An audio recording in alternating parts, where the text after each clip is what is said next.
All right, we're locked in. You are logged on. We are live, and this is Mr. Line. Welcome back. We are back. It's been a long time. It's been a minute. I know you've not missed us at all. I have missed us. I don't really care what anybody else thinks. Tonight, though, it's a bit different. We're talking about Nigeria. Going into the elections, we're going into the future. We're talking about what people are trying to actually do. This is not just another political cycle. I don't think so.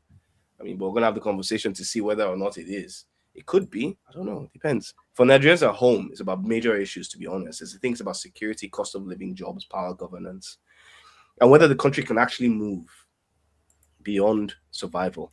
That's my opinion about this one. But for Nigerians in diaspora, there's another layer to this conversation as well. It's not just about who wins the election.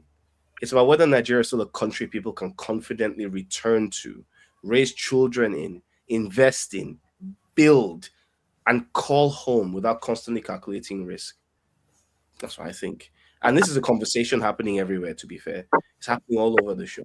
It's happening in public debates. It's happening in WhatsApp groups, in family conversations, in private calls, to something I can attest to. And around dinner tables. Fairly recently had one of these ones happen as well. People asking the same thing in different ways. What future is Nigeria voting? And behind that sits even more personal questions. If that future changes, would you go back? That's the second part. So tonight we're going to split this into two big parts to look at. First, we'll look at the election itself, not just the candidates, not just party slogans, all the stories that they say, all those blah blah blah. What's actually going on at the ballot? Security, economy, inflation, corruption, infrastructure, youth opportunity, whether Nigerians are voting for real change or just another version of the same system. I'm not going to give my own opinion yet. I have one of the ones I have a very strong opinion about. I'll keep that one to later on. But then in the second half, we'll also make it a little bit personal. For those outside Nigeria, what would actually need to change? Because the reality is all of us are currently in a position where we can make choices that are relevant to this conversation or to this question. What would actually change before returning home becomes realistic? Is it money? Is it safety? Is it schools, healthcare, stability, or is it just a pull of home? Is it just that? Is it strong enough to bring us back there? So let's start with the first question. When Nigerians go to the polls, what are they actually voting for? I'll hand this over. Obi, go first as the guest. Oh yeah, before I even do anything, I need to introduce you and welcome you to the panel. Jab, classic, Jab, Farouk, it's all of us, Mr. Line, started this from the beginning. We still have the conversations. Obi, old-time friend, pulling you on here to have this conversation because you do have very interesting views that I think are worth having this conversation about. Obi, over to you. Go for it. Oh yeah, just before you go on, I have to state and apologize for the glasses. I'm wearing them because the weather and the world is right now not on my side, and I have to not have my eyes be seen. So let's crack on. Obi, over to you. Nice one, man. Thanks for having me, guys. This is probably one of the first times I'm putting my face on there because I had a fear for my life from me cannot tell. I have to be very careful these days, especially when they talk Niger matter. Now that you hear people are back home are getting arrested and bullied and stuff. Recently head of Justice Crack. I think Shore is going through it as well. A couple of people are going through it. So yeah. What are we really voting for? The first question is, when we had independence, what did we vote for after independence? Then the military took over, going down to what we've got currently now.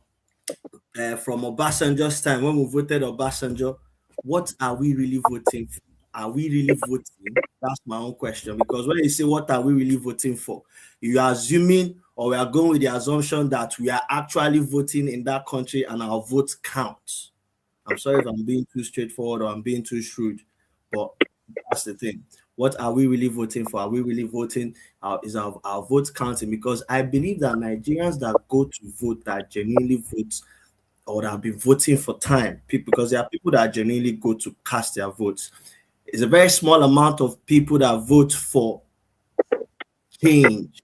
majority, even when I was in Nigeria during the elections, I've been privileged to witness how elections go in Nigeria.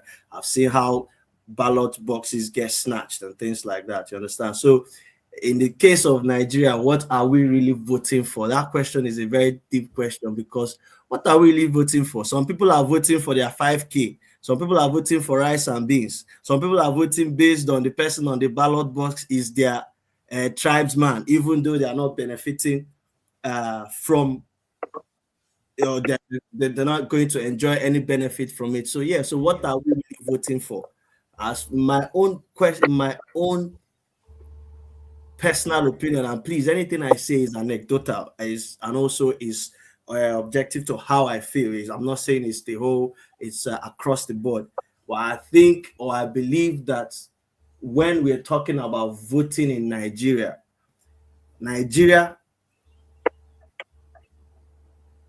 and voting, because as someone who has lived in diaspora for a while and seen how elections are conducted in other countries, for example, the UK, the first time I came here to vote, it was in a primary school. All the ballot attendants and the workers there were over the age of 55. In my head, I just thought, to snatch books for here, how do these people? And I'm thinking, this is a functioning system. You understand? So I thought to myself, yes, they can vote here. And here, when you say your vote counts, I'm not saying whether they rig or they don't rig, but you know that your vote actually counts. So when you say in Nigeria, what are we voting for? That's a very good question, because me, I cannot tell you what you are voting for. I can only say that what goes on in Nigeria is not voting.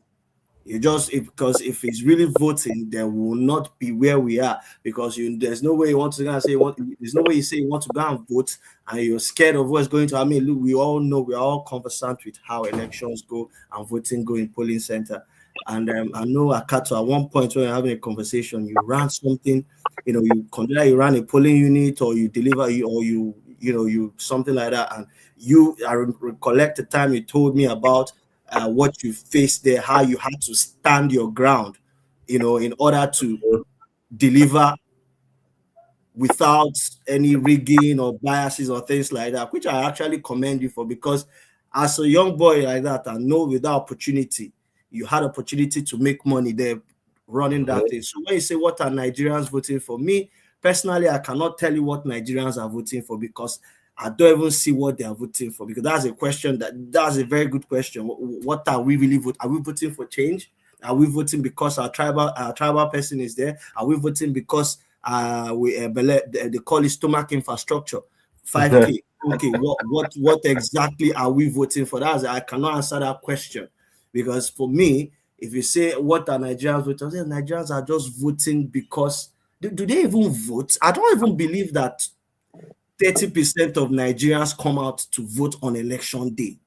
I genuinely don't believe that. You've raised two interesting questions. So it'd be good to check to see what Farouk and Jab think. Farouk, what are your thoughts about what are we actually voting for during the next election? Thank you very much. I listened very intently to Obi. And as I listened, it was a roller coaster of emotions, because he raises real and deep questions. And I just to give a bit of my perspective on how I approach Nigeria, I see Nigeria as that child that disappoints, that partner that breaks the heart all the time, that parent that fails. That brother that hurts, that disappoints, as an extension of self. So I come at Nigeria from a place of a place where I see as an extension of self. I think that's how I can capture that, and so I can and so that's my perspective, so that people listening today can understand how I take this. And I think Obi has shifted the conversation from what are we really voting for. He's asked a very important question: are we really voting? And I would leave. I'll leave parts of that conversation to Jabs, because he has his views on that and he's shared it previously as regards whether or not the whole exercise of voting and election and the rest is worth it. So I'll leave Jabs to deal with that. So going back to how I view Nigeria, I'm somebody who is an optimist, who ultimately feel that whatever we have, let's work with it. So Obi, are we really voting? I think that's an important question. And the straightforward answer to that is we appear not to be.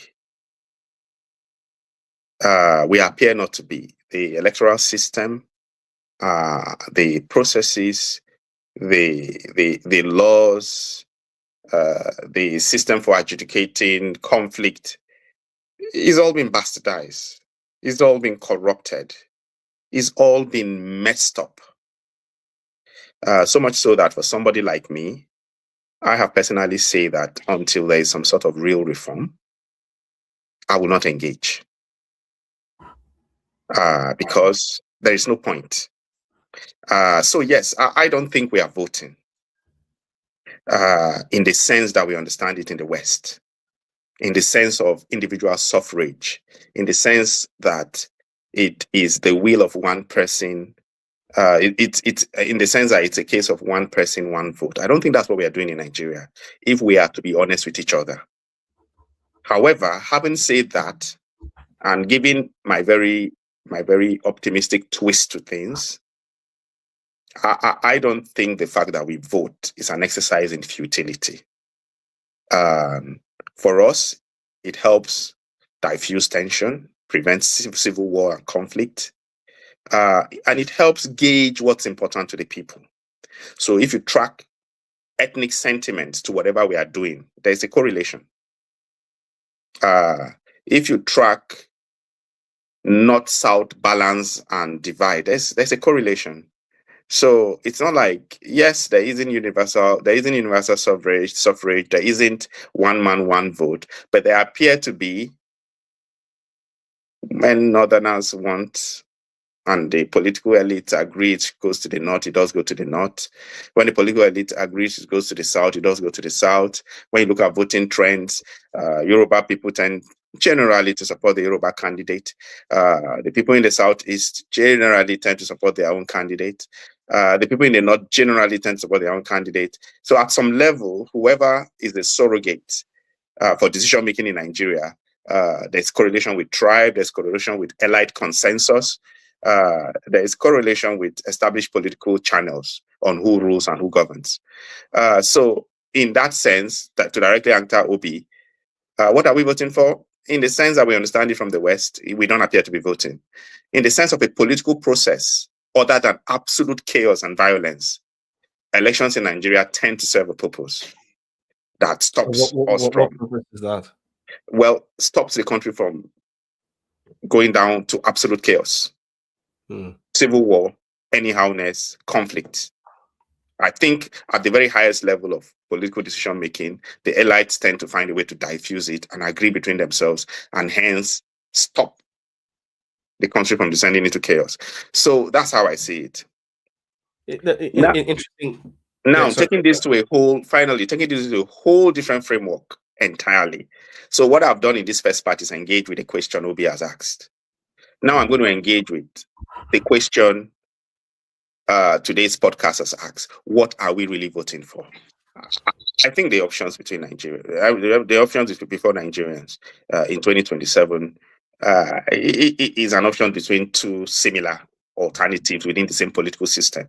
Atiku, Peter Obi on one hand, Tinubu and his cohort on the other hand. They are from this same elite class. They are from this same political system that have governed Nigeria for going to the third decade now. And realistically speaking, none of them will offer radical change. None of them will offer any form of radical salvation. And so I think the choice between the choice before Nigerians 2027 is: do we want to stick to what we know that's clearly failing in security, that has probably made bold reforms in the economy, or do we want to punish failure as regards security and opt for change while acknowledging that nothing radical would happen, but at least the process of saying, no, we're dissatisfied with poverty, we're dissatisfied with insecurity, so therefore we're going to say no to you. Do we want to do that and trial an Atiku is an old guard or a Peter Obi is an old guard, but then speaks differently and promises new things? Do we want to do that? And I guess the question in Obi's mind, because what I'm sensing is that he doesn't even believe the system works at all. It does work. It's not just one man, one vote. At some level, people make decisions. For who? It does work for the political elites, and therefore delivers for the country, in the sense that if it does not work, the alternative is chaos. Because I also ask myself, what's the alternative? Is there any organized system that can take over from this system and will not lead us down the path of anarchy? Will not lead us to Sudan? Autocratic. Yeah, we'll get there. It's a question. Will not lead us to Sudan. Will not lead us to Libya. To keep us to time, I want to move to hear what Jab has to say as well. Jab, we haven't heard your own opening statement. What are your initial thoughts about the conversation that we're having? Who are we actually voting for? Yeah. So, Obi, thank you for that introductory question. I think it's a really important question, and I think it's the key question everybody has to ask about democracy. Yeah. So the definition that we commonly use is democracy is what's that thing? For the people, by the people, for the people, right? Yeah. So, but the question is, in the system that we have at the moment, whose interests are being served? So we've mentioned, so I think you've got to look at this as, let's even just go back to the very beginning, right? So if you have an electorate who are uneducated, I don't mean necessarily in terms of book knowledge, but who don't understand civics and don't understand what they are voting for, right? Can you really have a democracy if people don't understand what they're voting for? So people are voting for stomach infrastructure. People are saying, oh, it's my tribesman. The other person is saying he's Christian, you know. Another person is saying he belongs to my political party. So you cannot have democratic representation in that sort of setting because people don't understand what they're voting for. But more importantly, whose interests are being served? That is the question. So we do have democracy in Nigeria, but that democracy is not for the people, is not for the majority, is not for the masses, it's for the elite. That is what Farouk is saying, and I believe that Obi has also alluded to that. So the democracy is there. We've got the mechanism, we've got the system of voting, but whose interests are being served? So let's dive into this, because I think you're all kind of going. No, so let me, if you don't mind, give me 2 seconds. Sure. Yeah, give me another minute or so. So that is the class that is being served. So you've got to think of Nigeria as a class society, and you've got the state itself is not a neutral arbiter, as it were. The state is an instrument of repression of one state, of one class against another. So in a class society like we have in Nigeria, what you find is that it's the masses belong to one class, right? And it doesn't matter whether you go to Umahia or you go to Abba Kaliki, you go to any town or village in the north or southeast or wherever it is. The masses have one interest, which is that they want roads, they want electricity, they want water, they want to be able to, cheap food, affordable food, healthcare. That's what the masses want, right? Basic amenities. Basic amenities, yes. They want to better their life. That's what the masses of the country want. But the elite have found a very clever way of distracting them. So they bring religion, they bring ethnicity, they bring so much infrastructure, they impoverish the people so that they can better control them. And that is the thing that happens, because people say, oh, if we put Peter Obi, or if you put somebody from my state, or we put somebody from a different political party, things will be sorted. But we do know that when you go to Abuja, the class that benefits from this current system, amongst them, you're going to find Igbos, you'll find Yorubas, you'll find Hausas, you'll find all the various tribes. You will find them there. So the thing that people don't understand is that we are a class society. The people, the masses have been divided such that they kind of think, oh, if we can just put somebody from my state as the president or the Senate president, our problems are going to be, resolved. So all of these things are just ways of dividing the people. So we have to remember we are a class society, and the battle is between the classes. And the state is an instrument of repression. And currently, the oppressing class is using that to control the masses. So that's what the police is there for. That's what the army is there for. That's what the legislature is there for. When you are in Abuja, you can take your kids and school them in whichever, you can send them to the US, you can send them to, you don't need Nigerian healthcare, so to speak, because, you can just fly abroad to go and treat malaria. You can send if you have 10 kids, you can send them all to school abroad.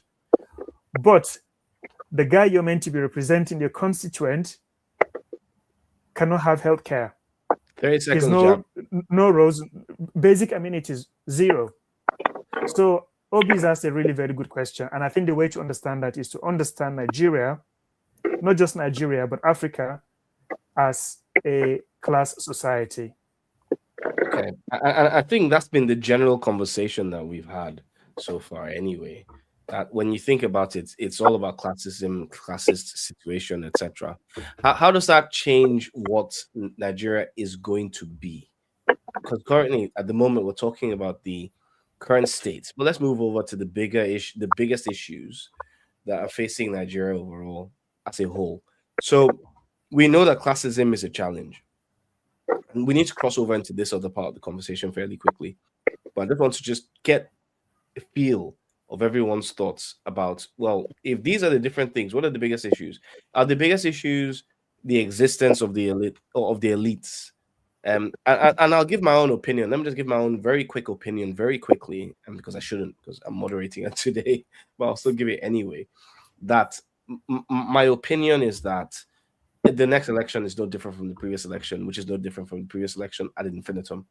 That's what I think. I think that just rolls all the way back, and it's all just a whole bunch of just nothing. It's nothing burgers, because my view is that democracy does not work for Africans. We've had it shoved on us.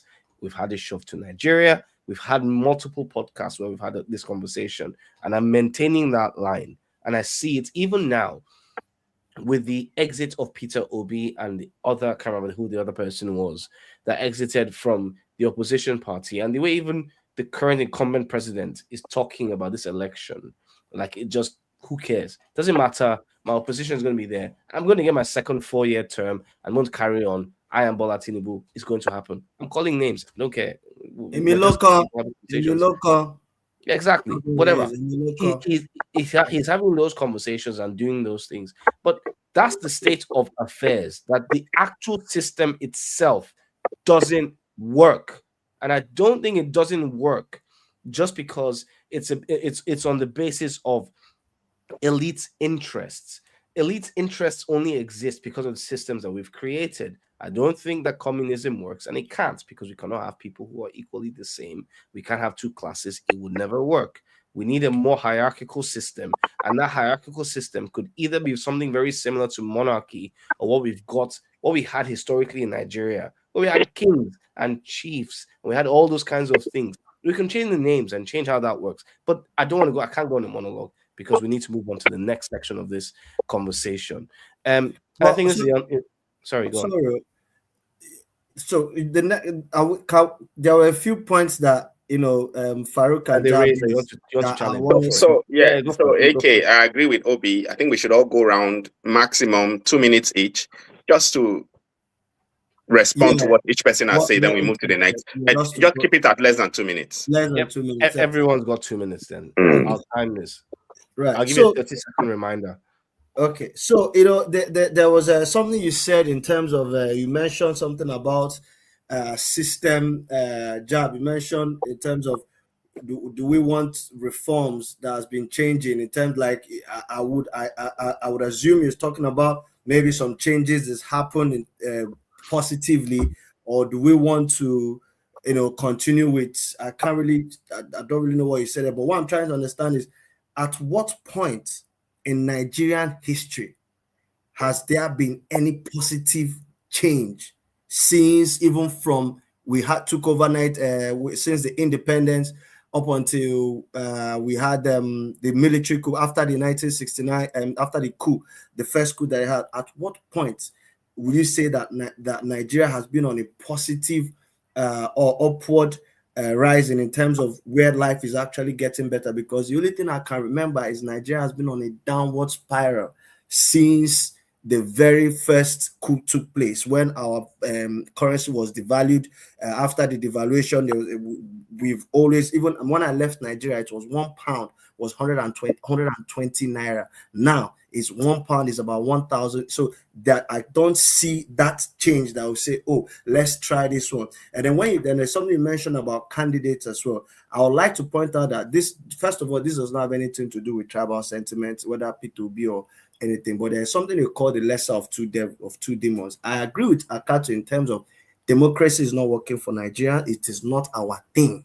Like, for us to actually be a democratic society is not, we're not practicing democracy the way the people that invented democracy intended for us to practice democracy. It's not our thing. And the average Nigerian man has a bad mind. Let's just call it spade what it is, because in order for us to progress, in order for you to solve any problem, the first thing there is acknowledging that there is a problem to be solved. And Nigerians have this attitude of sugarcoating things, making it look like it's like this. Meanwhile, it's decaying inside. You understand what I'm trying to say? So the first thing first for us, because we can sit down and share ideas and say everything, but if we don't understand that we have our issues as a whole, we are not going to progress. Then for the OB one, if we have two choices, say, oh, let's take democracy, or let's, if we're not going to go for democracy, if we're not going to go for, say, military style ruling, we want to go for democracy, we have the lesser of two evils, right? That's what we call the lesser of two evils. We have Peter Obi and we have Jagaban. If you ask me to choose, after everything I've done on my research, I'll probably go for Peter Obi, because why? He's the lesser of two evils. He has a track record of delivery. No tribal sentiment in there, but like I said again, I don't even agree that Nigeria should have democracy. But yeah, I know we are short of time. I have plenty of things I could, but let's just continue. But that's surface of what I want to say. Yeah. Obi, I find myself agreeing with very interesting themes you're raising. I'll try and keep this at 2 minutes. You said, and I agree, that since independence we've been on a downward trajectory. And AK and the rest of the panel, I'd like us to discuss this on another podcast. Why is this the case? Why have we continued to fail? Or why does it appear that we continue to fail? I have an interesting framework to try and understand this. I think we are actively and purposefully sabotaging and undermining ourselves. Why, we can discuss. And what might be the solution. I think AK and Jabs have pointed to it. I think we're working within the wrong paradigm. We're trying to measure ourselves with systems and indices that have been imposed on us that we don't understand, that we don't believe in. And so we continue failing at an exam we've set up to fail. We can talk a bit more about that. But as a realist, somebody who has taken the perspective I take with Nigeria, the question then becomes, how do we engage with what we have to make the best of it? Elsewhere, people call me Mr. Baby Steps. Jobs understands. But that is where that approach comes from. Yes, it's bad. Yes, we're self-sabotaging. What can we do? How do we do it? What's the best way to engage, to change, to evolve, and to deliver, even as we continue on this trajectory, which I think is predetermined, which I think we continue, because it necessarily has to be so. But I think it will take a whole new podcast, an hour to discuss that. So I'll keep it at that. Thank you. The structure needs to change, because what you're saying, Obi will come right back to you. Oh, sorry. Right? And then Jab, over to you. Your thoughts. So I think, Obi, you might have misunderstood me.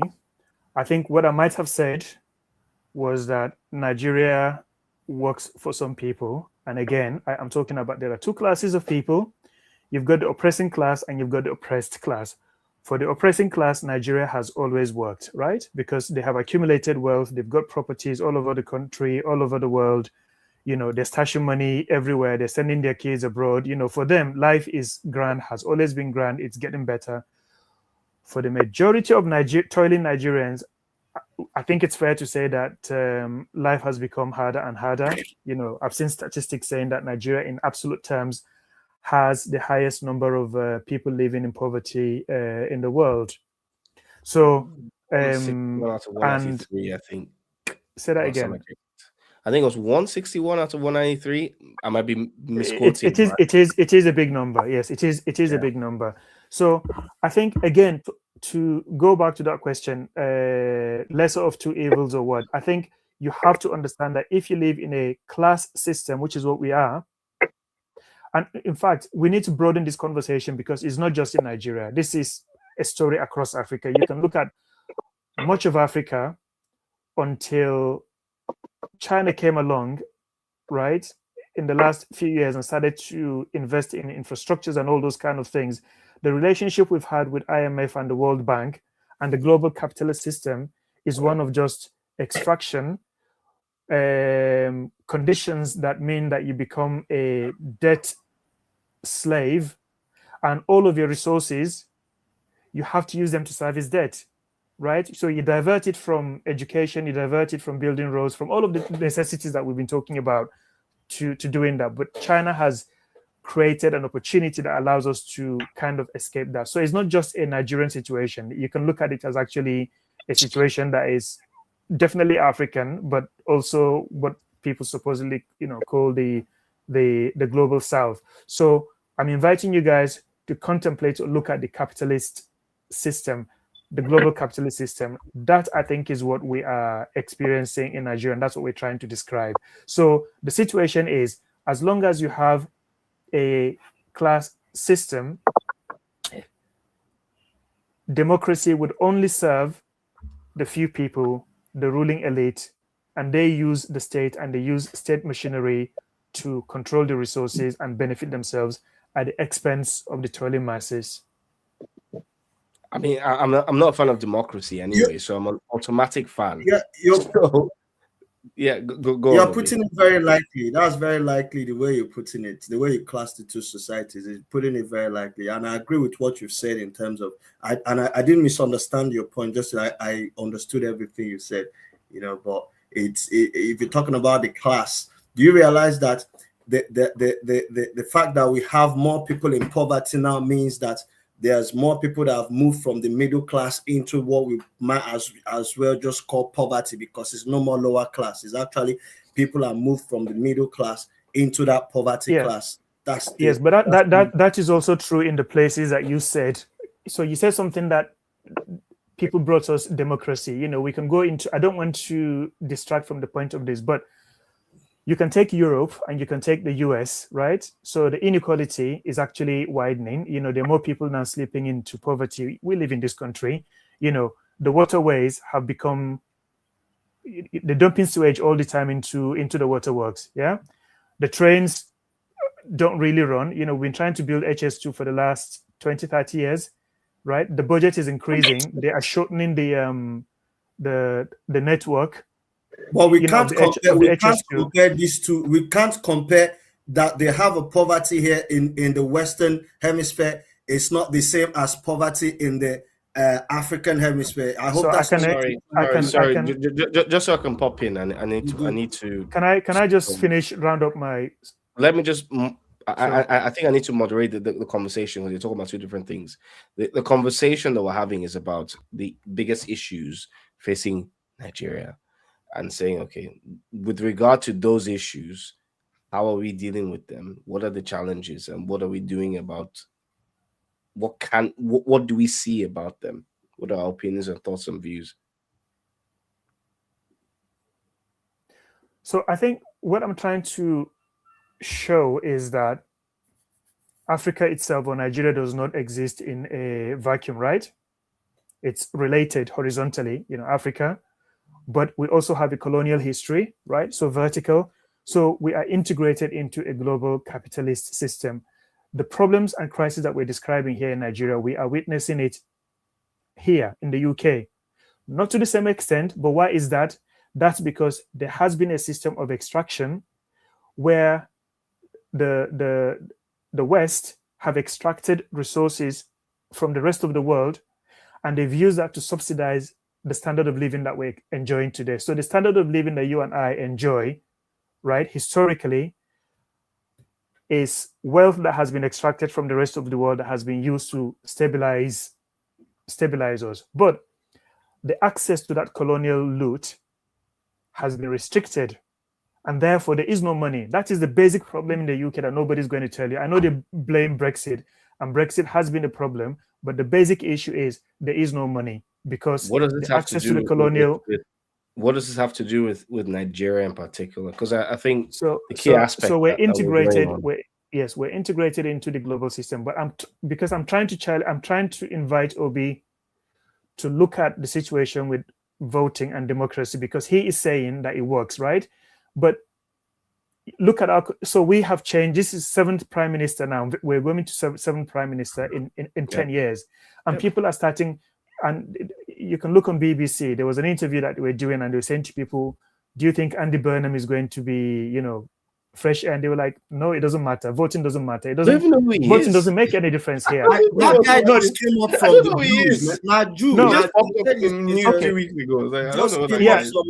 But I'm trying to explain how they're related. So people here are saying voting does not count. It doesn't matter, right? So people vote here, but people are saying we don't want you we don't want the UK to be funding the war in, let's say, Gaza. Okay, there was a 1 million 1 million people marched against the Iraq war, right? It still went ahead. Do you see what I mean? So you're saying that democracy works. What I'm trying to say is that you have to look at the state and the democracy as something. So democracy works. You always have to ask whose interests are being served. Is it the majority or is it the elite? So, and I'm saying that even here in the West, it doesn't escape that situation.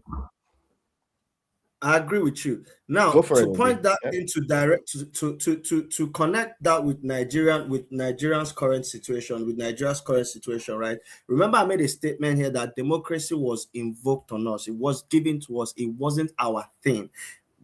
That's the reason why I believe it's not functioning for us. It's not working for us. And if you compare Nigeria with countries like UK, I don't think the two are comparable because, like I said before, again, maybe 25, 30, 40, or even 50 years ago, yes, when we had that purchasing power, when Naira had that stand across the world. But now, when you're talking about things like elections and voting, and who say this question now, what are Nigerians voting for? I cannot tell you what Nigerians are voting for, but in England, I can tell you that English people voted for Brexit because there was a free and fair election conducted. Maybe they might have gone indoors and done something with the election numbers.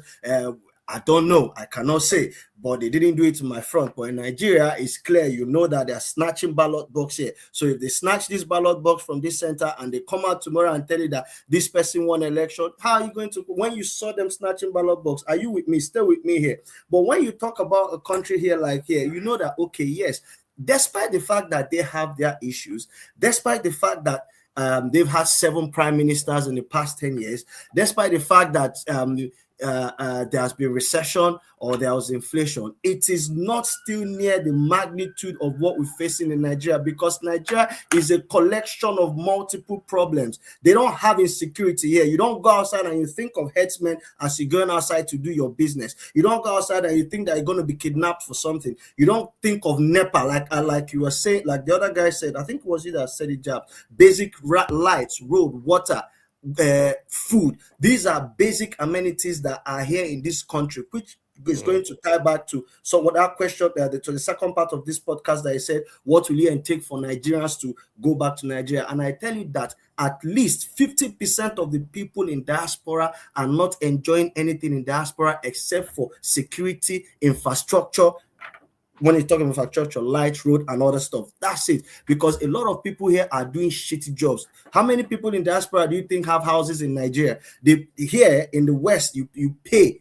It's like you work to chop. You understand what I'm trying to say? Paycheck to paycheck. That's how majority of the people here live. Where are these guys going? Are they still, am I talking to myself? Carry on. It's fine. You know, that's how majority of the people live here. Paycheck to paycheck. At least I cut to you, AK, you know what I'm talking about. So a lot of people here are not even seeking. Some people just left this country. When you talk about the Japa people that Japa, my sister was kidnapped in Nigeria in 2023. Okay, I think I mentioned this thing to you. She was kidnapped in Lagos in 2023. My sister was kidnapped. It was after she was kidnapped. My sister is a qualified nurse, a registered nurse, confirmed.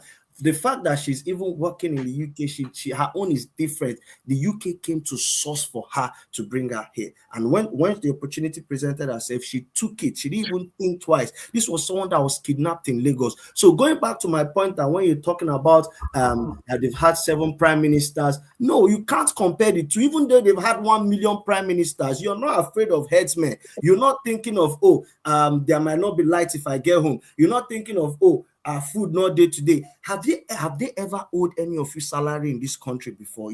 Obi, let me intervene here. I think you and Jobs are not engaging on the same paradigm. When No, we are. Wait. Let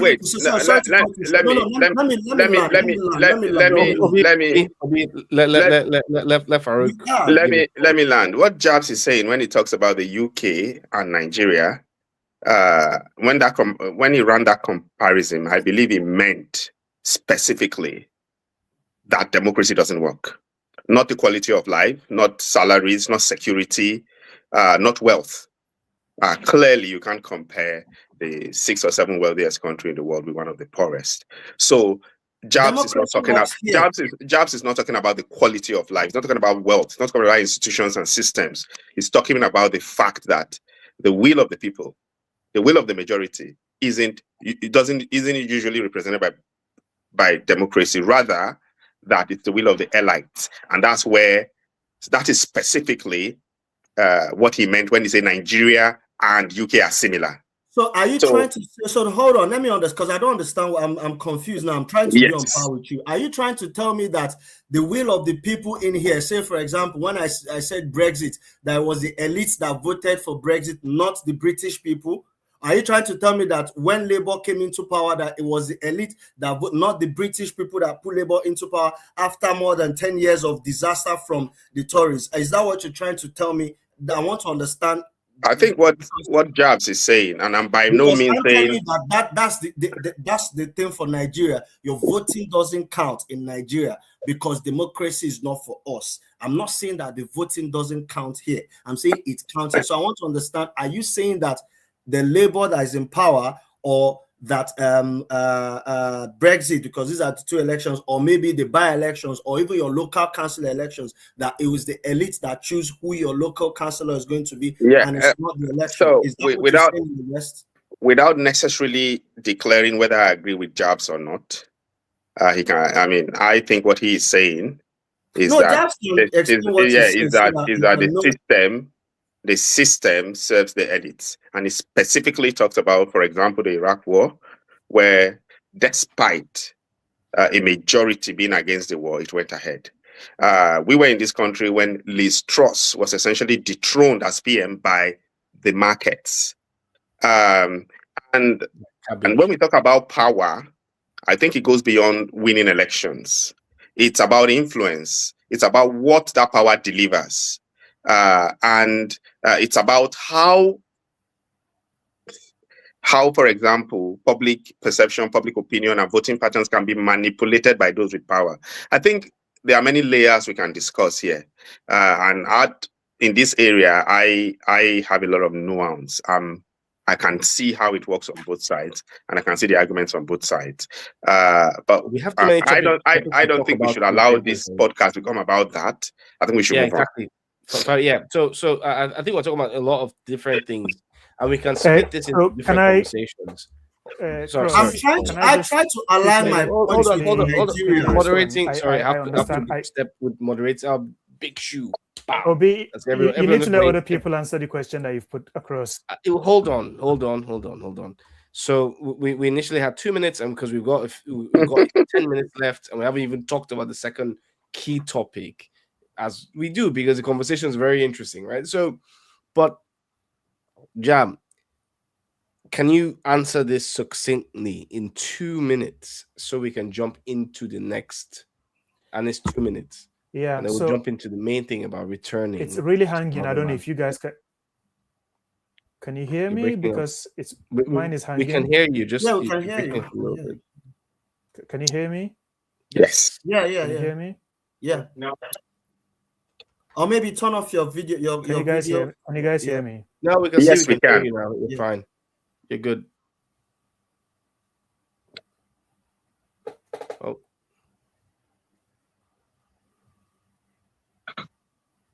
Yeah. So it's really breaking. I can't hear what's being said. I just heard my name. No, you can turn off. Try turning off your video. Maybe I will exit and will try increase again. that will increase Yes. activity. Turn off Exit and try again.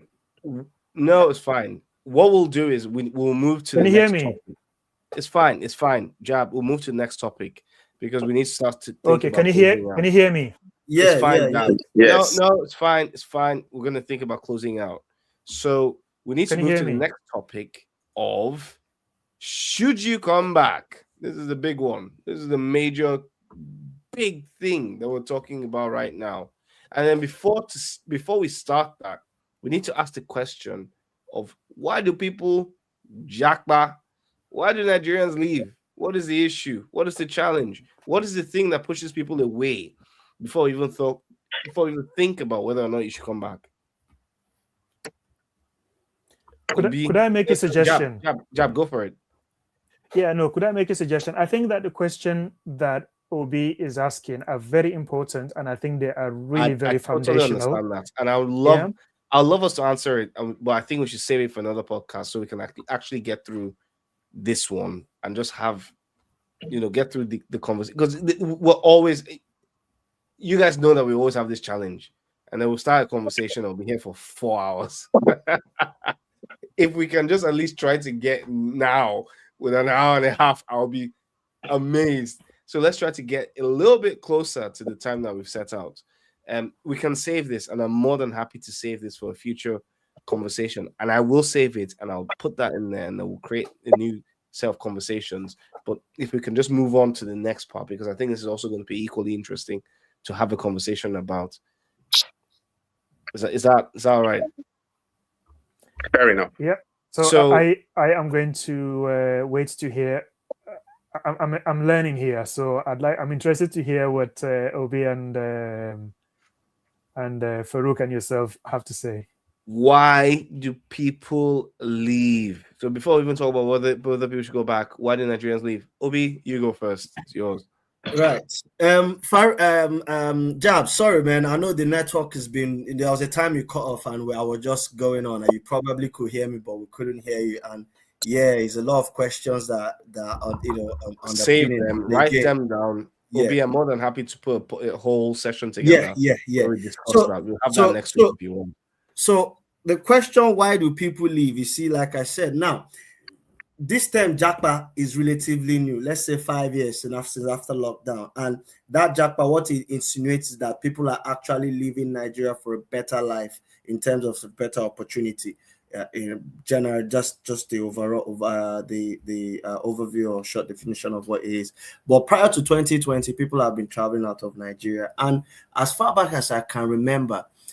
In those days, people don't actually leave Nigeria. Like my father is a medical doctor, and he studied and came to England. And when he finished, I asked him one question: Dad, why didn't you stay in England? I was like, Say stay in England and do what? I'll go back to Nigeria and start. Came back, started his practice.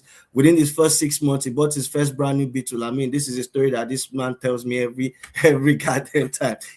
So that time it wasn't popular to travel up until people who traveled at that time just maybe went for holiday. But if you were educated and got your degrees, you come back to Nigeria because Nigeria was still booming in its early boom stages. Fast forward to early 90s, you started having people who traveled abroad because those people who traveled abroad they came from what we call a less, I don't say the privileged, but not too financially buoyant background, who have to travel abroad, back in those days. But people have been traveling abroad, going to China to go and, hustle and things like that. But people who actually travel to go and live there and work and try to survive, they come from a less financially buoyant background. And fast forward to 2000s, when there was a great shift in purchasing power, there was a high middle class. People didn't travel as much because everything was good. The middle class people could also afford to train their children. In Nigeria, the economy has not gone back to the way it was now. So now fast forward to 2010s, where people started traveling. Like for me personally, I did not jump out from Nigeria. I was forced, unlike many other people who actually travel out of Nigeria now, chasing a better life. And I can tell you that majority of the people I speak to now who travel out of Nigeria is not because they want to chase, it's just simply because, like I said before, they want to enjoy the basic social amenities of life. Because after 5 years, you come to realization that traveling abroad, there's really nothing abroad, that you're just enjoying the basic social amenities. So why do people japa from Nigeria? In my own opinion now, I feel that people japa based on this classism thing again. In a way, you can tie it to classism. I better pass my neighbor. That thing is something that I believe is also tied to a reason why a lot of people are trying to escape Nigeria. And also, like I said to you before, the average Nigerian has a bad mind. And I'm sorry if this rubs a lot of people the wrong way, because in their mind, when you travel out of Nigeria, you're seeking a greener pasture. You're automatically better than the person back home. And the average Nigerian likes to show that they are better than this person.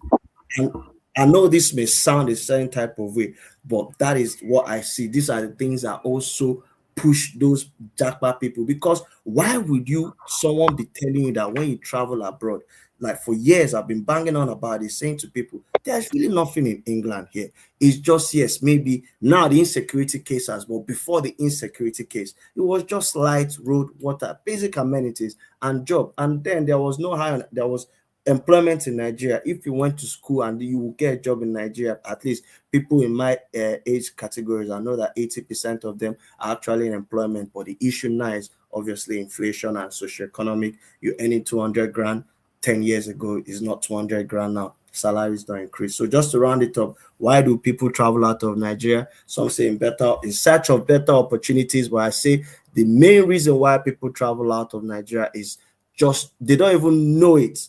But it's just that thing to say, oh, okay, I'm better than this person, and I can also find this there, and then they guise it under the the mask of they want to go for better life and stuff like that. That's just it. But yeah, sorry, I was just going on. I hope I made some points. No, that was quite insightful. Actually, you gave quite a few interesting perspectives about a few different interesting things.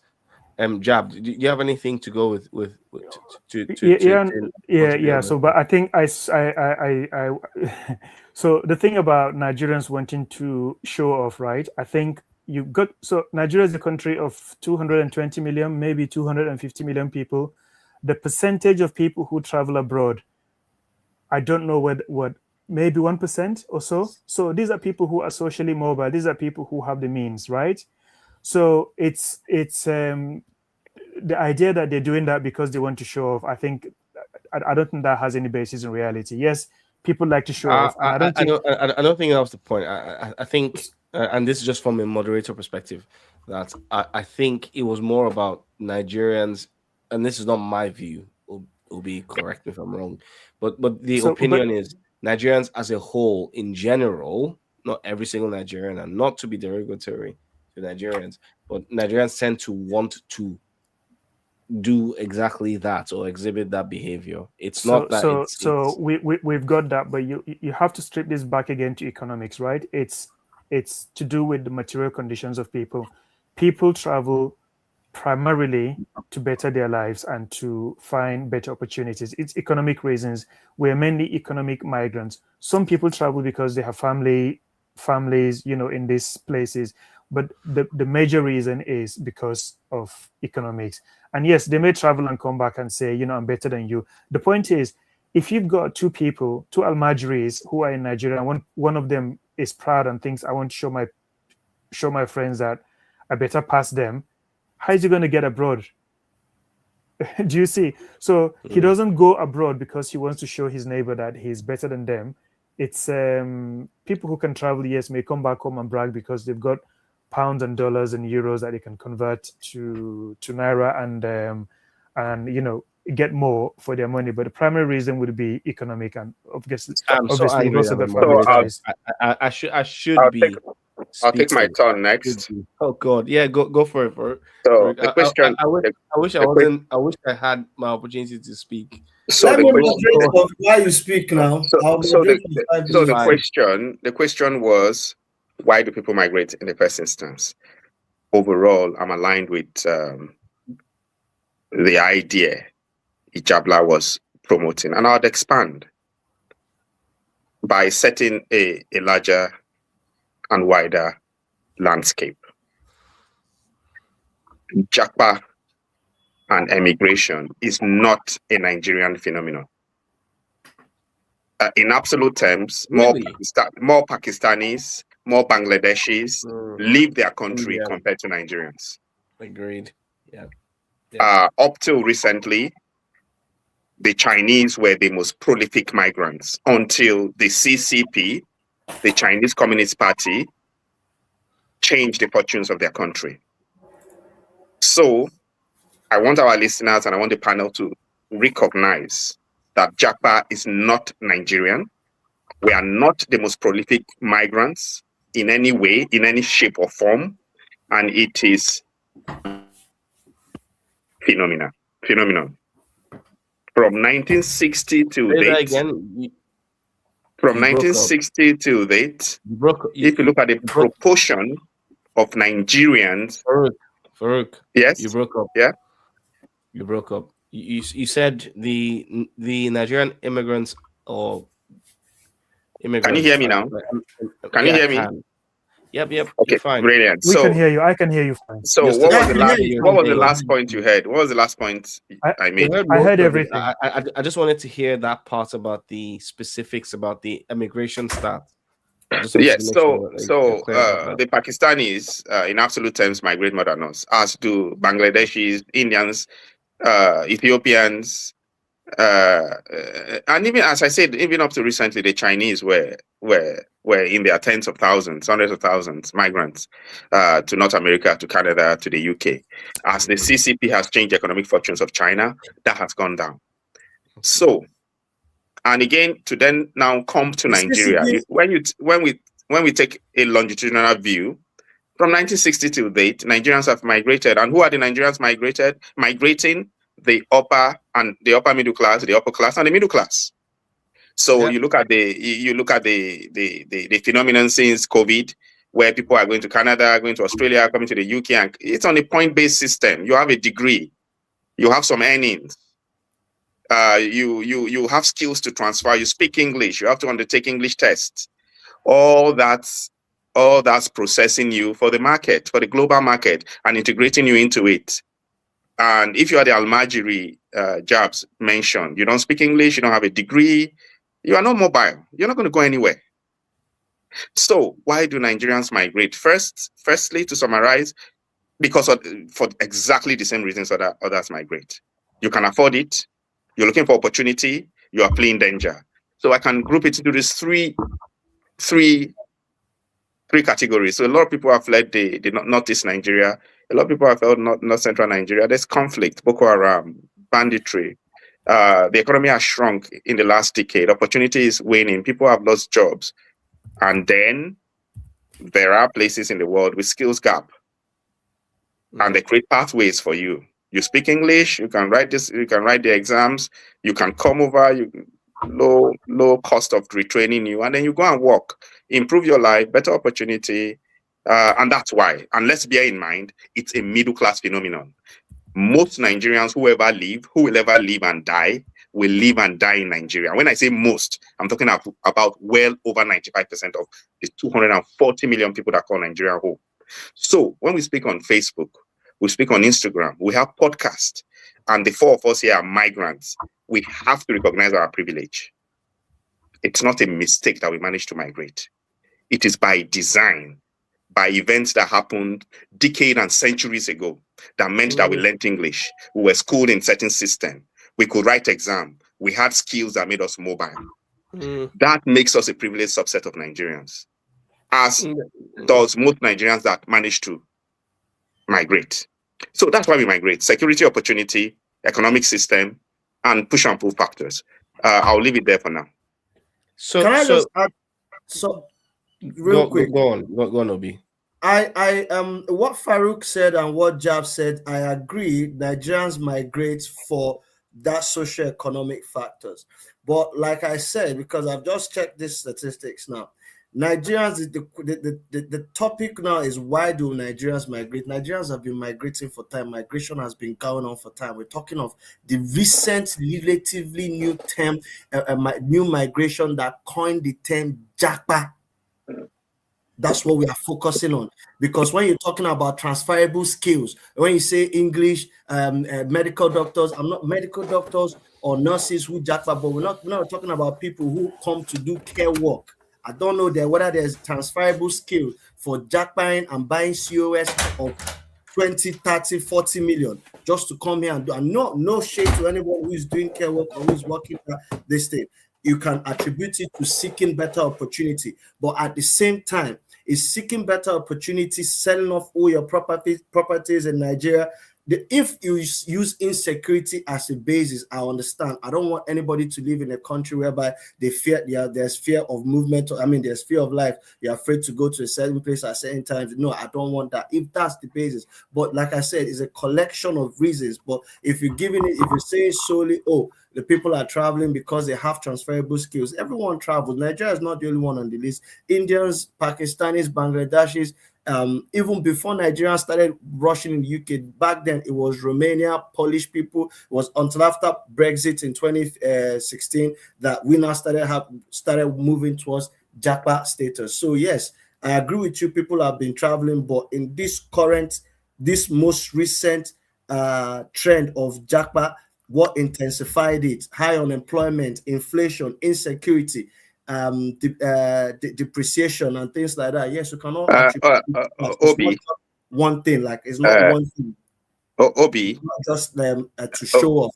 That's Obi, factors. Yeah, Obi, Japa is just the cultural iteration and definition of migration. The care workers are not coming to the UK because they chose to come. They're coming to the UK because the UK needs them and has created a pathway for them to come. To that extent, they have skill sets that have been identified and defined as needed. Would they do that care work in their country?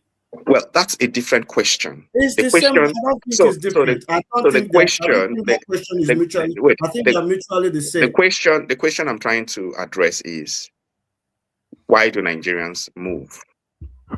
Why have they left?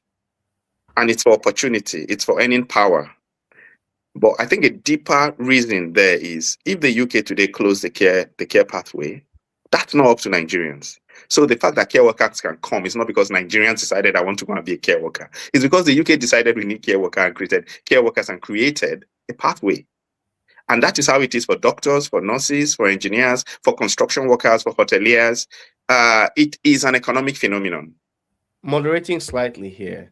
Yeah, I think Obi's point is that those people still need to make that decision to move. So those people still have to decide that I'm going to another country. I'm going to that country to provide the services that are required. Like to your point, you said, and the answer to that is opportunity. There are no jobs in Nigeria. There's insecurity in Nigeria.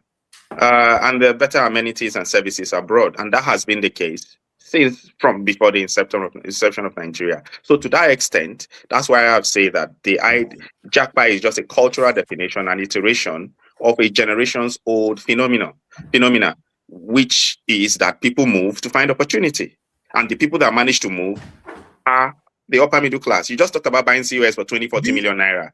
The man in my village cannot afford that, and so we never think of.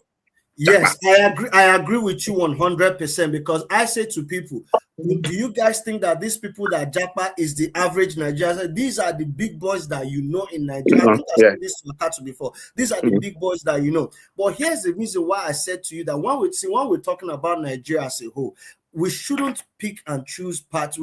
If you want to solve a problem, you have to understand there's a problem, and the problem with Nigeria itself starts with Nigerians. Let's forget the foreign powers or the external factors. It starts with Nigerians as a whole. I'm not scared to say that the average Nigerian person has a bad mind when that's just how it is, because that's the way the system is designed to function. That's how it's been built. So when I say that people, when I say I better to show off, I better pass you, it's also part of it, because at the end of the day, these Jaka people that are here now, that have traveled now, I have done my research, I've spoken to multiple people, and the only rhetoric that I get is, it's not the way they thought it was going to be. It's not how they envisioned this is going to be. It's not, some of them, they've lost the COS license, the companies lost the COS license. A lot of them are stranded. Let's not even, because we know that's the majority of the people that migrated was through COS.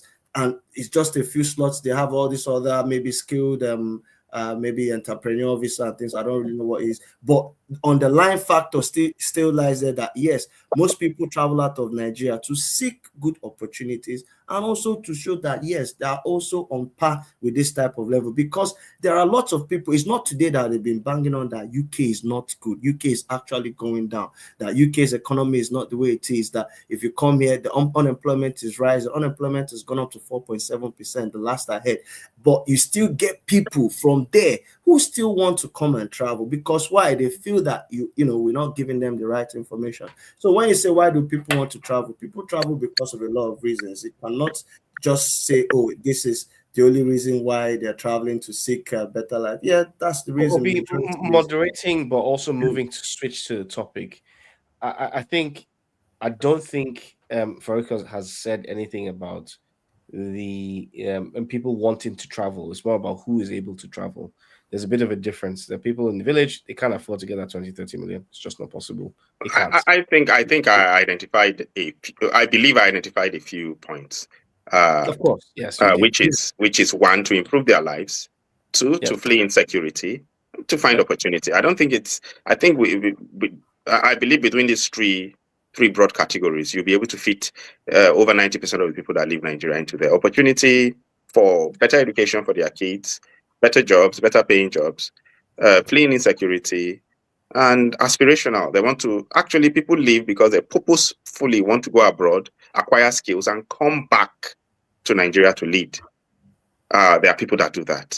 Possibly. So I think within these broad groups, you will be able to fit in 9 out of every 10 people that leave Nigeria.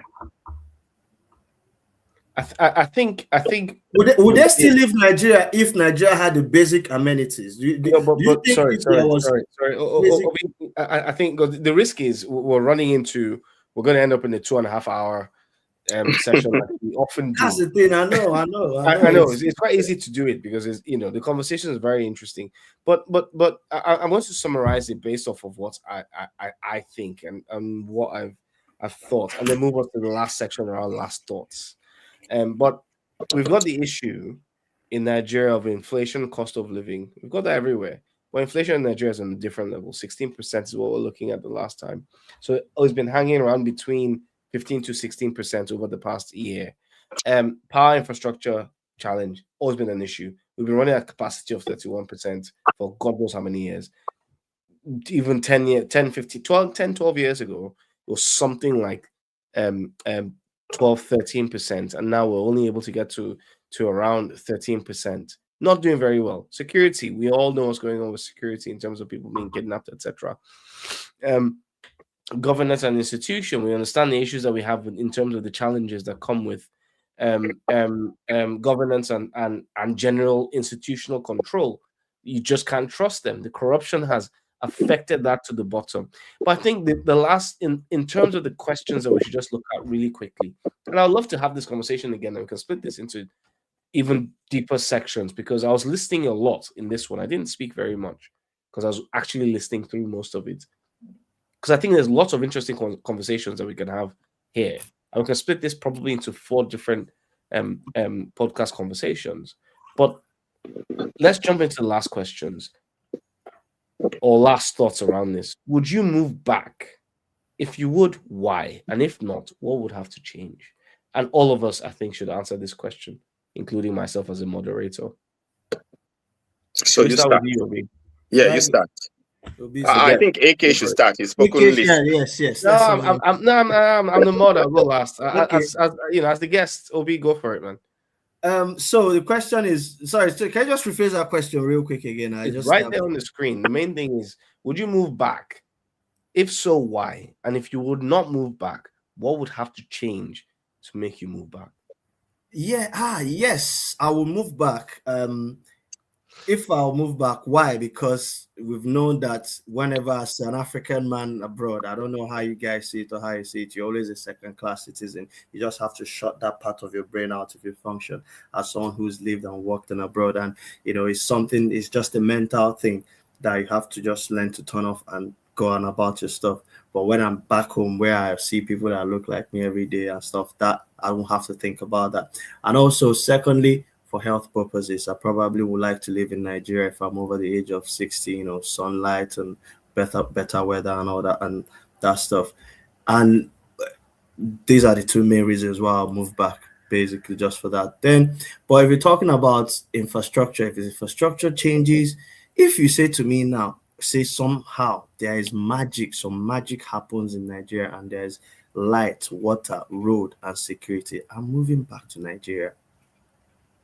Because that's my own. What would have to change is light, water, road will change. And for that to change, the system has to evaporate and a new system comes in place. You understand? So it's not just, we cannot have that change with this current system. So basically what I'm trying to say is that everything in Nigeria will have to go on an overhaul, because for Nigeria to have these basic things that I've just mentioned that we don't have, we need the whole system to be overhauled. So that's what it's going to take me to go back to Nigeria.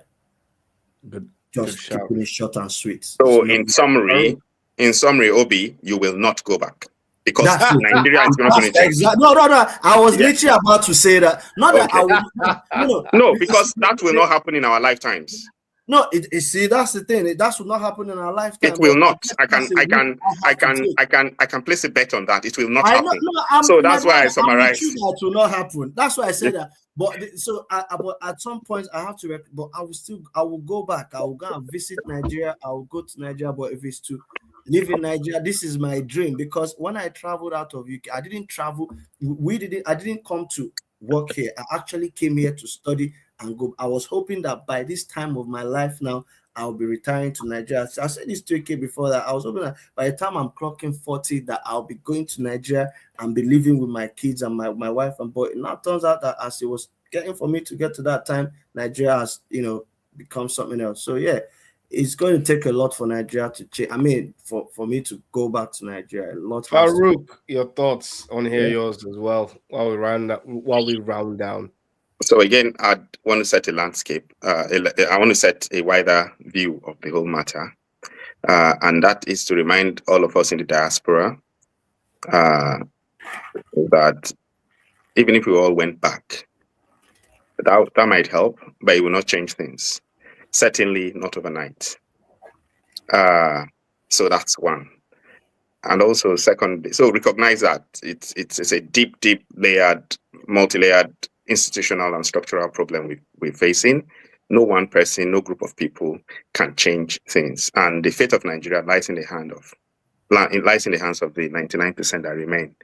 I do note that the wider diaspora community has a very strong undercurrent of a patriotic zeal to see change, a will to help, and to contribute. And I think whether or not you go back, we all need to find opportunities to help. We all do. We send money. As AK said at the beginning of the conversation, various WhatsApp group podcasts, we're discussing it. People go back, set up businesses, support people. And so it doesn't end with going back. You don't have to before you can contribute. Nigeria will improve by each and every one of us applying ourselves and do the best we can. So that's just to set that recognition. Would I go back? And the answer stems from why I left Nigeria. And specifically for me, I belong to the set of Nigerians that left with the definite intention to return. So, and like most people with that generation and think that way, the dream of returning is something that has driven us. But that gets complicated because you come abroad and you start a family. So kids that do not know Nigeria as home, that don't know that culture, that system, that climate, okay? So that's the first challenge. Then when you start thinking of going back. The next is Nigeria continues to become more complicated in the time that you've been away. Okay, so systems are being further eroded. Insecurity, we all know what's happened in the last 20, 25 years. And you also become a different person. The third factor is you become a different person. You're used to the stability and functioning of this system. Would you be able to survive in the chaos back home? Because it's really chaos. So now, to take that forward, would you go back? Yes, possibly, because that's why I left. But that's not contingent of Nigeria offering me anything. It's contingent on recognizing that one, whatever I do or I can do, and for whatever reason, will probably not push the pin for all of Nigeria. So if there is a space, if there is a project, if there is a purpose you want to go back to, and you de-risk that enough, you manage your personal circumstances, kids, family, investments, safety, and you find a niche to go and contribute fundamentally for yourself. Because then again, for every Nigerian that does well, that then aggregates, and then that's meaningful for the whole country. Then I think once you find that space and you find that framework, and I find that framework, I possibly will give it a go. And that's how I see it. If not, why not? I still remain in that position where I would go if possible. I guess the question is, what will then make me leave? What would have to change? Nothing. Nothing would have to change to make me go, to make me not go. Or is that the question? Yeah, well, yes. Nothing will have, and when I answer that question that nothing will have to change, that does not mean that Nigeria does not need to change. It comes from a recognition that it owes me nothing. The people that will change Nigeria are Nigerians. So I cannot demand change when I'm not contributing to it. So when I want roads and electricity and water and security and a disbandment of the current system, who am I expecting to do that for me to return? Nobody there owes me that. And so I can decide that I'm not going back because I don't feel safe, because my kids will not settle, because I've probably moved on. But I can't demand that any changes be made for me to return, because I see that as a responsibility that all Nigerians at home and in diaspora have to Nigeria. In the end, we bear the cost of it not working, all of us, whether or not we return, because even if you don't return, there is the yearning, the hurt, the engagement. We belong to a WhatsApp group where we're complaining, we're cursing, we're unhappy, we miss home. So that's a cost we would bear whether we return or not. So nothing has to change, because I believe that change is a responsibility of all of us equally. And one person, one group of people cannot deliver it. So we need to go back and politically organize. Or when I say go back, I don't mean physically go back. Join groups, organize politically. Jobs tend to believe in a system of the low class versus the elite. If that's your belief, organize, teach, propagate, community groups, and start delivering for yourself. If you want to work within the current system, work within it. So possibly, yes, go back. What must change? Nobody owes me anything. Security is sacrosanct. You're not going to work where you're going to be kidnapped. Well, you're going to go back to where you're going to be kidnapped and be killed. So that's your personal responsibility. Government has failed us in many ways. So it's a complicated space for me. And so the framing of the question that what must change comes across to me as demanding something that I think it's a collective responsibility. It's designed more around. So I would want a lot to change. I can't demand something to change before I go back, because I see it as collective responsibility to build what we need to build. Fair enough. That's fantastic. Farouk, Jabs, your turn. What would you move back? If not, what would have to change? Okay, so I'm really sorry, but my reception has been really poor. And I'm contemplating actually whether I switch off my videos just to increase the bandwidth. We can see and hear you clearly. You're fine. Okay. So I'm going to answer this question, but I want to just say one or two things to just guide where I'm coming from or how I view it. So Obi said something really interesting, which was when he was talking about the reasons for the push and pull factors for Jackpot or immigration. One of those things that he mentioned was that when we tell people that life is very hard here, inflation is high, people are losing their jobs, and those were the points, if you remember, that I was trying to make to support my argument that democracy everywhere you go serves the interest of the few against the many. And he said, oh, you can't really compare that. But in a sense, he does accept and he does recognize the point I'm making, which is that even in the areas where democracy has been, the countries that have imposed democracy or given us democracy, people are experiencing some of these difficulties that he is explaining. I have explained why the suffering that Nigerians have and the suffering that people in the West experience are different, but that's fundamentally because the system is one that allows the quality of life that we experience here to be subsidized by the exploitation of the rest of the world. So I wanted to make that point clear. Farouk made excellent point in terms of the pull and push factors. I'm going to go a bit further because he mentioned the highly skilled migrant thing, right? What you need to recognize here is that that system incentivizes,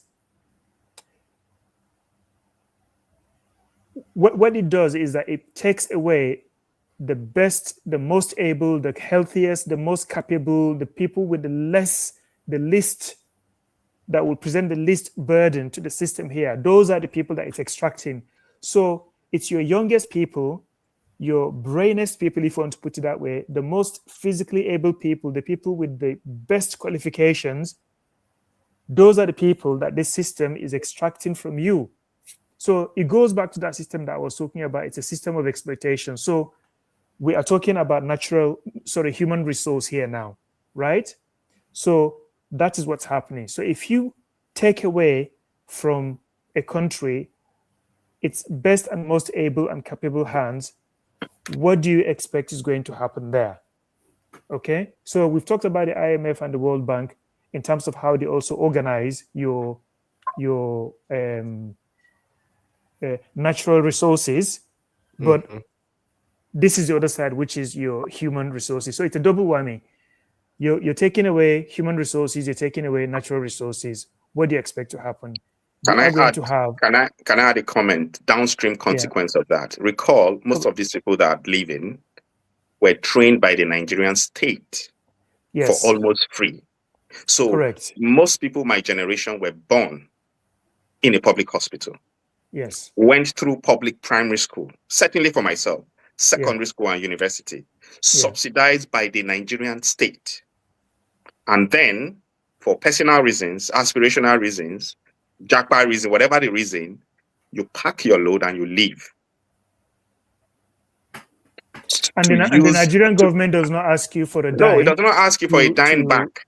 for a dime bag. Yes, Okay, you for a dime so back, and then you're looking at tens of thousands of people going away that way. They don't remain yes, within the Is economy to there any work country that and actually pay has tax and people? create. So just Is to add that layer is to there any what you country say, that does Jad. that? yes. Sorry, sorry That- to no, interrupt. no. It's a very good point, Fedor. I was coming to that, but thank you for interjecting that. So that is what you're looking at, and you're looking at this situation going on for decades, right? It's not just it's happening for just years; it's happening for decades, and it goes back again. If you want to understand this world, you need to understand the economics. It's all about economics, okay? Because the profit for those people is that they want ready-made people. They've got the resources. The UK or the France alone, in GDP terms, it's got I think all of sub-Saharan Africa. If you put all of them together, their GDP, it doesn't even match what the GDP of France is. Let's not even talk about America. So the idea that America would create this sort of system that will then pool the finest, the most resourceful Africans and Indians and Pakistanis to America, it's not because they haven't got the resources. They've got the resources. If they want to train their doctors and they want to train their nurses, they can do it because they've got the resources to do that. They've got the money to do that, but they're not doing that. So they wait for you to finish training. Your government trains you. Nigerian government uses all the money it has, all the resources it has to train you. And then they just say to you, right, would you like a little, come and take a few, £100 or whatever per annum and come and work for us. Kind of need to And steer us back on track. Well, I will come back. So Okay. There's a reason I'm saying this. So, and like Farouk said, the downstream effects of all of these things that it compounds. And so we find ourselves in the situation that we are. So, and what are those downstream factors? It's in the state of insecurity that you find, the poor healthcare system that we've got at home, right? The lack of security, all of these things are all together. I haven't got the time to start to show you how all of these problems are interlinked, but they are. So on a personal level, what are the things that I'd like to see? If security is sacrosanct, I think, right? Because before you can help or do something for another person. So take, for instance, when you're flying in the air, there's going to be plane crash. The first thing they tell you to do is put the oxygen mask on your face before you can look after other people. So I think security is really very important. Healthcare, I think, are really important. Again, those really basic amenities. My heart is in Nigeria. My mind is in Nigeria. I want to be able to contribute, right? And there are my own personal circumstances that make it very difficult for me to make that journey at this point in time that I'm speaking to you. But I would like to be able to contribute, and in the area of healthcare, because that's I'm a healthcare professional, for instance. I think I've got a lot to give in terms of also education, some of these issues that I'm talking about. I'd like to be able to do that. Have I got to be in Nigeria to do some of those things? Probably not. Some of them you can do outside of Nigeria. In terms of, can I change the dynamics in Nigeria in terms of changing the class structure? Probably not. And for me, can you hear me? Yeah, we can. Yeah, well, you're just on the full screen now, just you. Yeah, that I was wondering. Yeah, okay, yeah. So I think I would like to go back. That's the point I'm trying to make. And I think that if the security situation were different, I think most of us, actually, a lot of Nigerians would probably consider going back. If those economic situations were better, I think they will be good. I like and I respect somebody like Farouk who says, I don't need conditions to be able to go back because I've always wanted to go back so that I can give back to the country. I know people who have made that journey and who I think are making enormous contribution to our society, particularly in the area of healthcare.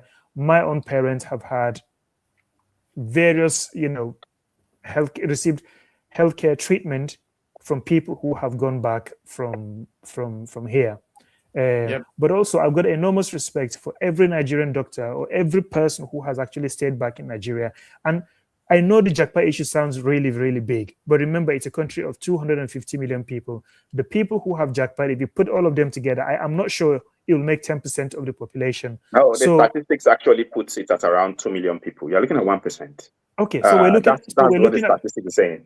Thank you. So is it this 1% that you want to instigate the change in Nigeria when they say that we need Nigeria? Well, guys, an hour and a half. So remember, guys. Remember, Obi. Sorry. I said earlier. I need to moderate. Sorry. Okay. We're an hour and a half. I would have loved if we had set this for a 2-hour pod. We did set it for an hour, and we're already an hour and a half. So we kind of need to end, and we need to move to the end point. I'm happy for us to increase the time when we're allotting it. I think we need to visit this topic again. If you, I'm happy to do more than happy to do, because I think the topic is too big. Because there are so many points that are picked up. Extraction. No, it's like you're blaming Oyibo for the problem of your country. That's what it is. Obi, Jab knew this already. Jab said, because initially we had 3 points to go over. Jab said no, this is not going to work. It's too many. And then I was like, surely we can cover all 3. No, we can't. So this is how it feels every episode. We always need more time. I love this because I've heard different perspectives. But sorry, go on. Okay, so Jab, do you want to close off your point so I can do my point, and then we can end this one, set up the next set, and we can have these conversations again. And Obi, obviously, you're always welcome to come back and join. If what we're doing is doing subsets of the questions, we can set that out. But I want you to finish your thoughts on this topic about, would you move back? If not, what would have to change? So I think maybe what you want is really closing remarks, because I think maybe 1 minute closing remark. I think my own argument is, we've talked about democracy, what are people voting for in Nigeria? And for me, to understand the world, you have to look at the world in terms of class society, and in a class society, you've got 2 classes whose interests are completely misaligned. And the only way to resolve that is to have the state. And so the state is not a neutral organ or organization. The state is used by one class to oppress the other class. And the question you have to ask yourself is, which class is oppressing the other? Which class does the state serve? In Nigeria, in a capitalist system, the state, the class that the state serves and whose interest is served is the ruling class, and usually is the tiny minority. It's people who own property. It's people who own own the capital. That's the class that is being served. And that, if you understand that, you would understand why, on the current trajectory, things are just not simply going to get better in Nigeria the way we're carrying on, unless we create incentives or a situation whereby the interest of the majority is served. So the tribes, religion, ethnicity, all of those things are just means by which the elite or the ruling class can control the public and divide them, so that they carry on fighting themselves while they carry on, because their children party, they marry each other, they've got houses all over the world, they're riding the best cars, they've got the best healthcare and everything. And somebody is shouting and being like, no, if this guy becomes the president or the Senate president or this and that, our problems will be solved. So it's not going to solve. So to understand that, you have to understand the class society. Thank you. Yeah, fair enough. And I'll do mine to just tie in everything what everyone said. You've all got slightly different opinions and quite a few different intersections that we probably need to dive into, because we can break this into multiple different topics and have the conversations. But my thought is, would you move back? No. That's just the simple reality at the moment. Why not? There's a few different aspects. There's education. It's a challenge, because I need to start thinking about the educational aspect of Nigeria. And Nigeria currently just does not work when it comes to education. Nigeria is one of the lowest educational factors in in the world, really. It's like, well, would I want to go start to why would I want to go start to do that? I'm not going to want to start to do any of those kind of things. The security system across the country is just in an absolutely deplorable state. When we're talking about things like kidnapping in Nigeria, when I left, that was not even a topic of conversation. But here we are having to have that conversation about, if I'm coming back, I'm thinking about, well, do I need to ask people around to be able to get security, or do I need to make sure I'm having conversations about security picking me up at the airport? That doesn't make any sense. Inflation and cost of living is absolutely insane. We're talking about 16% inflation that's going on there at the moment, which does not make sense. When you think about any country in the world, you say 16% inflation is absolutely nuts. We've not talked about power. We touched on that very basically at the beginning of this conversation. But we're operating at 31% capacity, which is absolutely nuts again, because for a world or an information age which relies on power to be able to provide value currently, whether it's in healthcare, data, analysis, infrastructure, carpentry, even these days requires this. It's like we don't even have the power there in the country. NEPA is a problem, or whatever it is they call them these days, PHC and whatever. They still shout up NEPA when that becomes an issue. And the governance institution problem still remains a challenge. We have the issue of who's governing what. I've had multiple stories, and I've talked about some of the stories on this pod here about how governance has failed. There are people who are in power who are saying, we're giving you these opportunities to do these things. They sign a contract with one aspect of the government, and then the other aspect of the government comes in and tells me some other nonsense, and I've lost whatever it is that I'm trying to do there. The corruption is absolutely and utterly insane. And then finally, the institution of governance itself. So we talk about governance institution generally around how it's implemented. Democracy, like I keep saying, and I will always keep saying, doesn't work in Nigeria. All it does is cause all the problems that I'm talking about. All of these other things I've talked about, security, infrastructure, electricity, education, etc. All of this stuff comes because of the issues that come with the system of governance that we have in Nigeria. So what would have to change? That democracy works for Nigerian elites. Say again? Democracy works for Nigerian elites. It doesn't even work for them either, because it's them that the kids are getting kidnapped. It's them that are having to put big walls around them to make sure. It's them that are having to even steal more. They're not stealing enough. You have all of these politicians. I'm not going to name anybody because obviously I don't want to put any defamation issues here. But they're having to steal more because what they have isn't enough. It doesn't work for them either. They're having to find their own way around the system that doesn't work for anybody. It's a completely crap system that works for no one. That everyone has to find workarounds to make work. Whether you're poor or you're rich, you're having to find a way around that system to make that system work. Change the entire thing from the root. That's what's going to have to change to make me want to move back. Any final thoughts? Any final thoughts before we end this? My final thoughts. My final thoughts, I would go to... My really final thoughts, I mean like a minute each a person. Yeah, I'd go to the comments because I spent some time reading it. Yes, I'm going to pull them up. I just wanted to check if there's any final thoughts. Kehinde says colonial expectation. No, I'll pull them up. I'll pull them up. Okay. So in that case, my final thoughts will be that the decision to go back for each and every Nigerian in diaspora has to be a personal one. That's the first point. Second point is I don't think there is. I think there's a need to recognize that even if all diasporans went back, that would not change Nigeria. It's just you're talking about a fraction of the population, 1%. So that is why going back has to be personal. It has to be purposeful. It has to be meaningful to you, because the dysfunction and the risks are real. Mm-hmm. They are not theoretical. So recognize that you're not going to be a savior to anyone.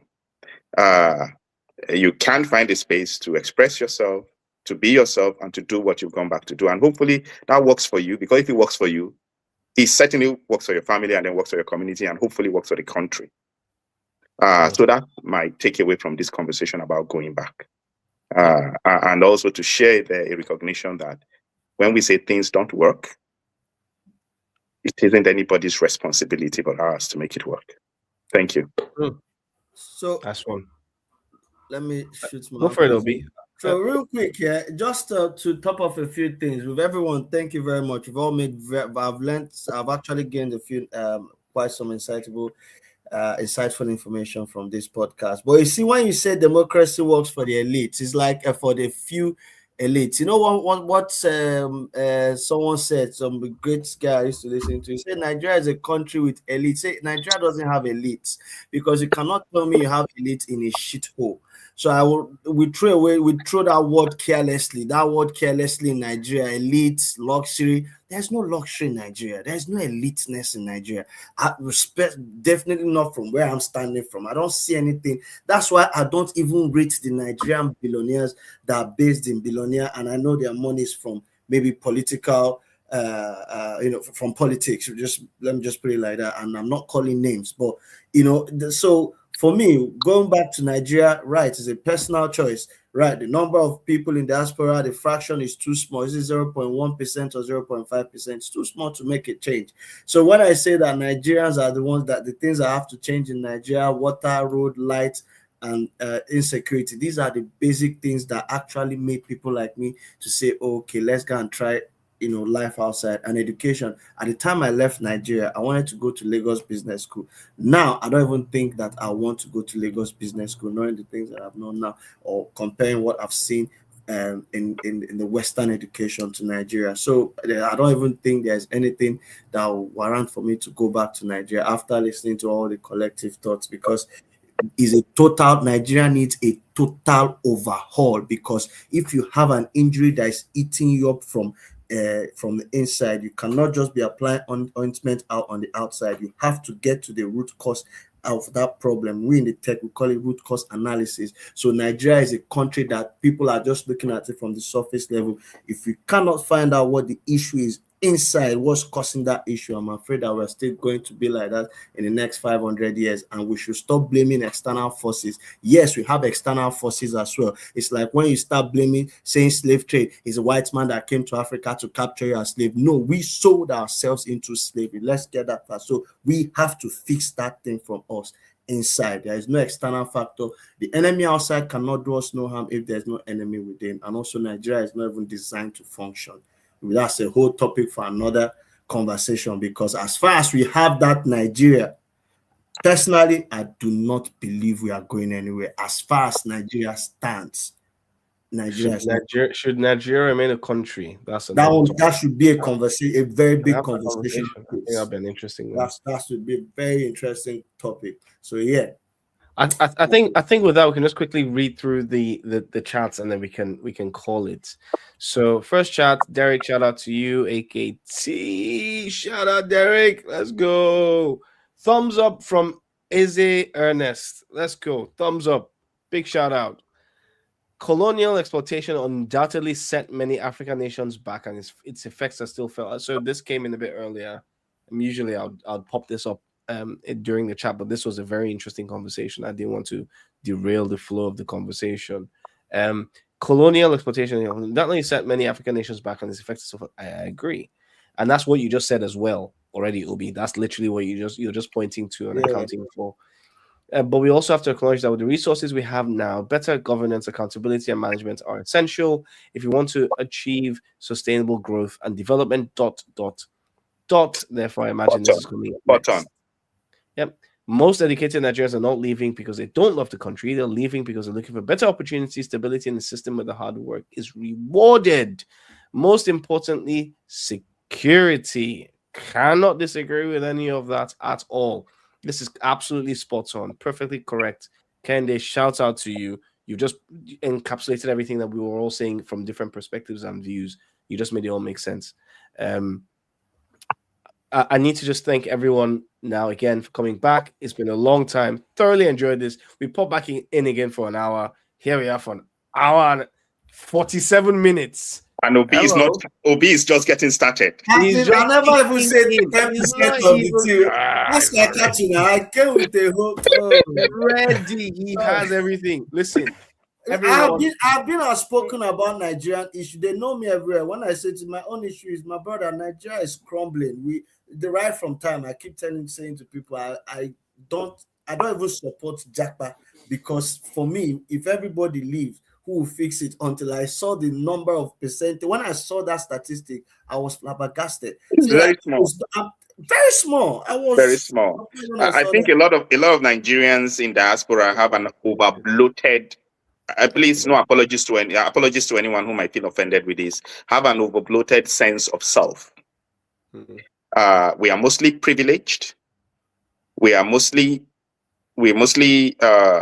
privileged. We're mostly subsidized by the Nigerian state, and we feel that, and I mean all of us, we feel there are easy answers. Isn't that the tapas my neighbor I talked about? Yes, and we feel there are easy answers. We feel they are easy, and there are no easy answers to the problem, which is structural. Obi has hinted on it today, but Ijabla has looked at it from a global perspective. Obi has hinted at it from the fact that we've been set up to fail. Ijabla's perspective is that even from a global economic perspective, we've also been set up to fail. It's also cultural, because we've imbibed a lot of, if I may call it, bad habits. So And the Nigerian diaspora is not going to save Nigeria. It cannot save Nigeria. Yes, we can have that separate conversation. I'm more than happy to. yeah, and I So think not to start another conversation, but I think, when Obi says While you start another conversation, or suggests that external factors are not important. He said Nigeria has been set up to fail. That's Who set external. it up? Yeah, That's external. Right. So that's, whose fault? If someone is coming to burn your house, who is it left to fix it? Are you going to gentlemen, this is a whole. I would love this one. I would love to have. And we can set it up for next week. Obi, let me give you a graphic. Let me give you a graphic example. Apologies to because it's a real example, and it many people have been traumatized by it. But it does send. That's what I thought when you said when you talked about slavery, and you talked about the fact that you can't be abused if you let it. I mean, many people, children, vulnerable, and ladies have been subject to abuse, sexual abuse before. You cannot say to the one that's been abused that you let the rapist do his work. No, it is a power imbalance that allowed it happen. It's not the fault of the victim. In any iteration of this world, people that came in ships, cannon guns, that bombed you, that deposed your chiefs. Yes, they had internal collaborators. Sorry to correct you. Hold on. Yes. No. I'm going to mute you. Yes, they had out of 10 of that cases is by someone that is close to the family. Yes. Yet those that came had internal collaborators. Yes, they had spies. Yes, they had spies. Yet were betrayed, but ultimately it's a power imbalance. Wait, no, stop. We need to have another sit down on this topic. Yes, this is a whole. This is a rabbit. I am not. We are making the moderator sweat. Exactly. I'm here and I'm chilling. I'm still sweating. Stop. Right. Okay. Tell you what, we have 3 topics that I think we need to talk about. That will be very interesting to have conversations about. One, we need to talk about the importance of the history of Nigeria, of the current state of Nigeria, and what Nigeria can do about that. I think that's quite important. I think we've talked a little bit about we started deviating a little bit about what we can actually do and the implications of the diasporic element of Nigeria in terms of going back and the impact that we can have. I think there's some conversations in there, and there's what it is that we can actually do for Nigeria. Kind of not really talked about that very much. We kind of talked about everything in areas. Is there anything on any other topics that we've missed? And then we can just put that together and have that in a separate one. This has gone on for 1 hour and 48 minutes, and we need to break this session, as amazing as it is, to have another conversation at another time. Are we happy with this? And we'll just move on to the next conversation. I want to just do this. I mean, I'm the guest. I'm first time here, so anything you guys. It's fine. Well, welcome to the fold, and welcome to the kind of conversations that we have. And this is how we roll, and this is how we do things. These are conversations that need to be had. You know, these are. I'm it's not like for saying uncomfortable things. Obi, when we set up Misaligned, we thought it to be an avenue. I mean, certainly I thought it, and I communicated it to the rest of the team to be an avenue that is similar to our moments under a tree in Nigeria, at newspaper stands in Nigeria. Yeah. At campus meetups in Nigeria. In my medical school, we called it. Maybe there's a room we call the FLR. Where we had this conversation. We thought we should bring it online, and we should bring people onto it. For years, we talked about these things, and we thought Misaligned will represent the YouTube version of our days under the tree, our days at chat points. And so that's what this is all about. So you're welcome on board. You're welcome to bring other people on board. I thoroughly enjoyed having you on. Your passion shines through. Here we agree to disagree, and then agree to agree, and then disagree again. It's all the spirit. There's something wrong. If everyone agrees with you, then you know there is something wrong somewhere. If everyone agrees with you, as I'm known for saying the uncomfortable. Ask AK. I've known him for time. I will tell you how it is. Like you haven't seen OB yet. That's all I'll say. I'll say, well, this is his introduction. Those uncomfortable conversations are the things that we need to have to enable us, because you don't expect to have peace without some form of war. So those conversations that make people uncomfortable, when you have it, then you get it out of the way. Then you now speak freely, like, you know. So yeah, anytime I'm available. Gentlemen, I'm going to end the stream at this point. Thank you, everyone who's come on to watch and who's engaged with this. Thank you very much. You can always, if you like, please feel free to like and subscribe. It just makes you know that when we're having these conversations, else we're just going to keep talking to ourselves anyway, because this is the whole point. The whole point is to have the conversation. So thank you, everyone.